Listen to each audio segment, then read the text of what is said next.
शंखनाद में आपका स्वागत है। महाविकास अघाड़ी में उद्धव ठाकरे का संघर्ष खत्म ही नहीं हो रहा है। पहले वो सीएम के चेहरे के लिए संघर्ष कर रहे थे कि मुझे सीएम का चेहरा बनाया जाए, चुनाव से पहले बनाया जाए ताकि मेरा कुछ सम्मान रह सके।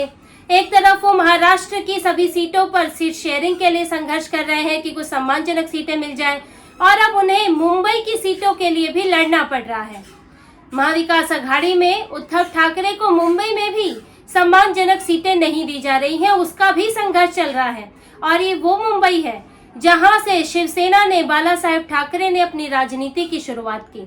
शिवसेना की राजनीति मुंबई केंद्रित ही रही है, ज्यादातर मुंबई उसका गढ़ है, उसका आधार है। इसके बाद महाराष्ट्र के बाकी इलाके आते हैं, और महाराष्ट्र में ही, मुंबई में ही उद्धव ठाकरे को ढंग से सीटें नहीं दी जा रही हैं। कांग्रेस और एनसीपी अड़े हुए हैं, खास तौर से कांग्रेस वहां ज्यादा से ज्यादा सीटें चाहती है। मुंबई की 36 सीटें हैं, और इन 36 सीटों में से उद्धव ठाकरे करीब 20-22 सीटों चाहते हैं, और उनके पास इसका आधार भी है क्योंकि यहाँ की उनकी राजनीति मजबूत रही है।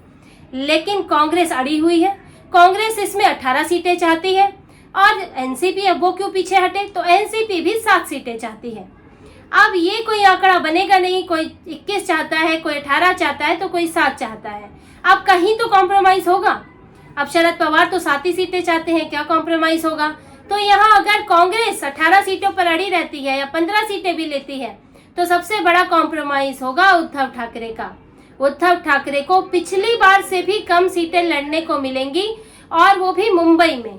अब उद्धव ठाकरे किस किस जगह पर संघर्ष करेंगे, कहाँ कहाँ वो अपनी इज्जत बचाएंगे।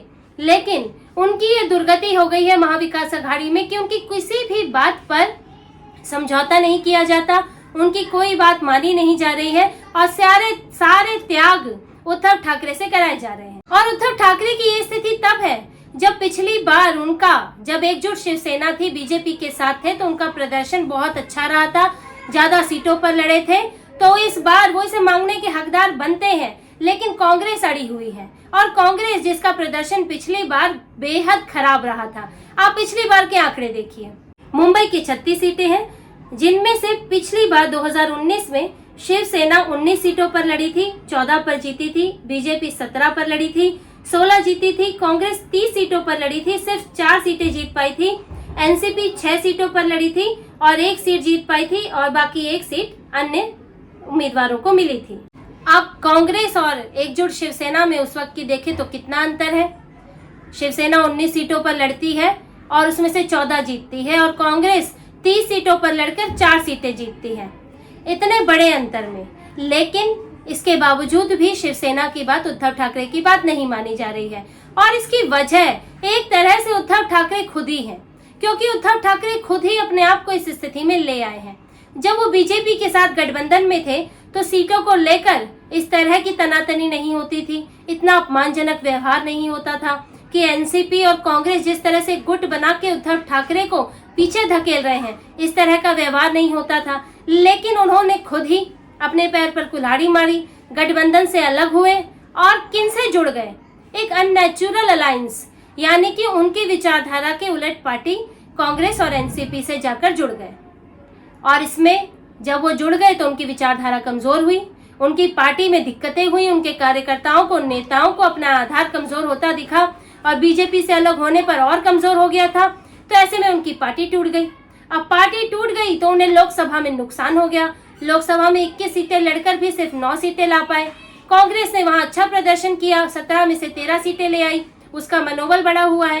तो उद्धव ठाकरे इस स्थिति में आने के लिए तो कुछ हद तक खुद ही जिम्मेदार है कि उन्होंने अपना एक अच्छा गठबंधन तोड़ दिया, अपनी विचारधारा के विपरीत काम किया, और आज वो इस कमजोर स्थिति में पहुंच गए हैं कि कांग्रेस और शरद पवार मिलकर उनके साथ इस तरह का व्यवहार कर रहे हैं, और उनकी कोई बात मानने को तैयार नहीं है। और मुंबई के मामले में बात सिर्फ सीटों की संख्या की नहीं है, कौन सी सीटों पर चुनाव लड़ना है, पेच यहाँ भी फंसा हुआ है। यहाँ भी उद्धव ठाकरे को खुला हाथ नहीं मिल रहा है, कांग्रेस अड़ी हुई है, और सबसे ज्यादा जो झगड़ा है वो कांग्रेस और शिवसेना के बीच में ही है, यानी कि उद्धव ठाकरे की शिवसेना के बीच में। आपको ये बताती हूँ कि कौन कौन सी सीटें कौन सा दल चाहता है। महाविकास अघाड़ी में तीनों दल जिन 2 सीटों को चाहते हैं वो है वर्सोवा और अंधेरी ईस्ट। शिवसेना और कांग्रेस में जिन सीटों के लिए झगड़ा है वो है बायकुला, कोलाबा, धारावी, सायन कोलीवाड़ा। वडाला, बांद्रा ईस्ट और चांदीवली। शरद पवार जो सीटें चाहते हैं, अणुशक्ति नगर, कुर्ला, घाटकोपर ईस्ट, वर्सोवा, अंधेरी ईस्ट और दाहिसर। अब मुंबई की कुछ सीटें ऐसी भी हैं जिस पर बीजेपी जीतती रही है। बीजेपी की मजबूत स्थिति और उस पर महाविकास अघाड़ी का कोई भी दल लड़ना नहीं चाहता। ये सीटें हैं मालाबार हिल, विले पार्ले, चारकोप, बोरीवली, मुलुंड। तो सबसे ज्यादा 7 सीटों पर कांग्रेस और शिवसेना के बीच में पेच फंसा है। दोनों लड़ रही है। कांग्रेस शिवसेना उद्धव ठाकरे को इन सीटों पर रेड कारपेट नहीं देना चाहती कि आपके लिए है, आप ये इसको ले लीजिए। वो पूरा इसमें लड़ाई लड़ रही है कि क्योंकि मैंने लोकसभा में अच्छा प्रदर्शन किया। कांग्रेस का आधार यही है कि लोकसभा में अच्छा प्रदर्शन किया और बीजेपी के विकल्प के तौर पर उसको लगता है कि उसे देखा जाने लगा है, तो उसे ज्यादा सीटें चाहिए और अच्छी सीटें चाहिए। और जहां पर बीजेपी से संघर्ष होना है वो सीटें कांग्रेस नहीं लेना चाहती, क्योंकि वो उद्धव ठाकरे को, देखिए, जो महाविकास अघाड़ी में एनसीपी, शरद पवार और कांग्रेस, ये उद्धव ठाकरे को अपना गठबंधन सहयोगी नहीं मानते। ये सिर्फ उद्धव ठाकरे को बीजेपी की सीट, बीजेपी के वोट काटने की मशीन मानते हैं। ये सिर्फ इतना इस्तेमाल उद्धव ठाकरे का करना चाहते हैं कि बीजेपी के हिंदुत्व वोट कट जाए। और पूरी यही प्लानिंग के तहत उद्धव ठाकरे को अलग किया गया था बीजेपी से। शरद पवार तो कब से ऐसा चाहते थे कि दोनों के गठबंधन में दरार पड़े और हिंदुत्व की राजनीति कमजोर हो, हिंदुओं का वोट बट जाए। ये इसमें कामयाब भी हुए, लेकिन उद्धव ठाकरे इधर आए तो वो खुद बट गए और उनकी पार्टी के 2 फाड़ हो गए, जिससे कि उनको और नुकसान हुआ है।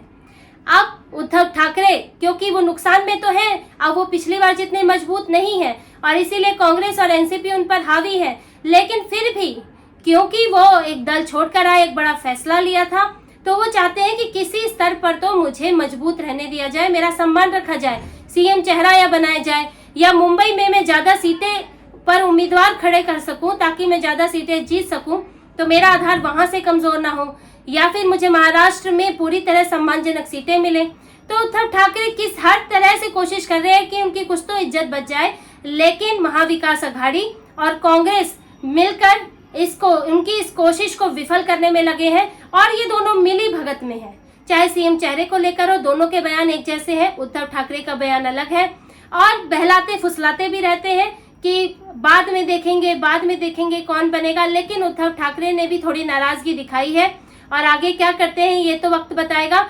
लेकिन फिलहाल वो राहुल गांधी की रैली में साथ खड़े होने नहीं गए थे, क्योंकि अभी कई चीजों पर उनका संघर्ष जारी है। अब देखना होगा कि उद्धव ठाकरे महाविकास अघाड़ी में अब अपनी इज्जत कितनी बचा पाते हैं।